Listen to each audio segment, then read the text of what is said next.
مولانا فضل الرحمن او جمعیت علماء اسلام کې چې څومره هم علماء کرام دي هغه ټولو ته وایم چې سیاست ستاسو کار نه دی. سیاست پرېږدئ، خپلې مدرسې ته ځئ، خپل جومات سره کار لرئ، خلکو له نکاحانې تړئ. لکه دا سیاسي میدان دا ستاسو کار نه دی، نه ستاسو سره دا خوند او مزه کوي. زه په تاسو په تفصیلا پوه کوم چې دا خبره زه نن ولې کوم، خو د هغې نه وړاندې راځئ پهله دا ویډیو وګورئ، بیا هم تفصیلي پوه کوم چې دا خبره زه ولې کوم او ولې لکه مطلب مولانا صاحب ته زه دا مشوره ورکوم. دا ویډیو لږ وګورئ. ها السلام علیکم. وعلیکم السلام. کیا حال ہے؟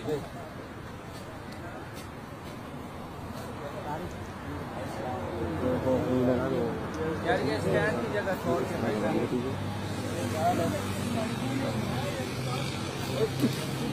ملګرو صرف سټایل چک کوي. ها سټایل چک کوي. دا ویډیو نن ما د فیسبوک نه ډاونلوډ کړه. په دې بره لیکل شوي چې دا د امت مسلمه عظیم لیډر دی، لکه مطلب په دې وخت کې ډېر غټ جهاد کوي او دا چل دی، مطلب یو غټ تحریر په ده پسې لیکل شوی و. صحیح ده.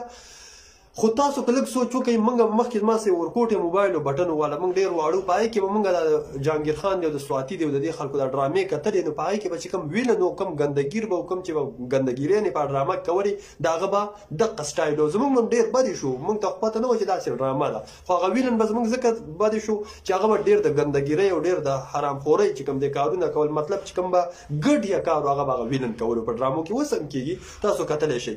نن دا د حق ویلن په سټایل کې چې کوم دی را روان دی، ته به یو ګنې 15 بوتله شراب یې وسوالي دي، سګرټ یې وروره په لاس کې دی او وروره یو درز غوبل او د سترګو سټایل ته د سټایل ته د خبرې په کوم انداز کې څومره تکبرانه انداز دی. خو په دې پسې خلکو ډېر ډېر څه لیکلي چې دا وګوره ښایسته سټایل دی او سټایل صرف چک کړه. کنه ویډیو د پاسه همدغه دی لیکل شوي چې سټایل چک کړه. نو مولانا فضل الرحمن صاحب ته زه ځکه دغه مشوره ورکوم چې مولانا صاحب تا پټګی والی دی، ستا ګیره ده، د نبي په سنتو برابر یې، د مدرسې طالب العلم یې، ته په دې معاشره کې نه چلېږي. نن سبا نوجوان دقسې خلک غواړي چې دغسې سټایلي، دغسې پاهاش عیاش او نشهیي او پوډري غونته کې لکه مطلب یو ګندګیر سټایل چې چا جوړ کړی هغه سړی خلک خوښوي. تا څوک نه خوښوي. تا وروره د نبي علیه السلام هغه دین راټینګ کړی دی، هغه سنت دې راټینګ کړي، نو په دې سنت او په دې باندې تا څوک نه خوښوي. ها ته که دغسې ځان جوړ کړې او دغسې خلک خپلې پارټۍ ته راولي، دغسې خلک خپل ملګري کړي، بیا به تا دا نوجوان نسل خوښوي.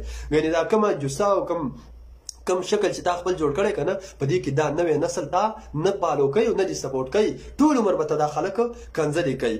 نن سبا چې نوجوان غواړي نو هغه داسې قسم خلک غواړي. نو ځکه تا ته وایم چې مهرباني وکړه، که دلته ځان نه شرمې که نه، نو د سیاست نه نور سیټ ته شه.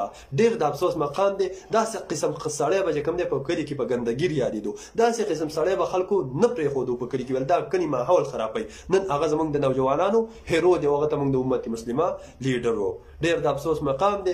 الله تعالی دې زموږ په نوجوان نسل رحم وکړي. والله چې مولانا صاحب تا ته سلوټ کوم یار، قسم دې زه حیران یم چې په دې معاشره کې لکه مطلب بیا هم ته لګې خپل کوششونه کې د اسلامي نظام راوستلو دپاره، نو تا ته دې زما سلوټ وي. ګنې په دې معاشره کې چې داسې سړی خلک خوښوي، نو تا به څوک څه خوښ کړي.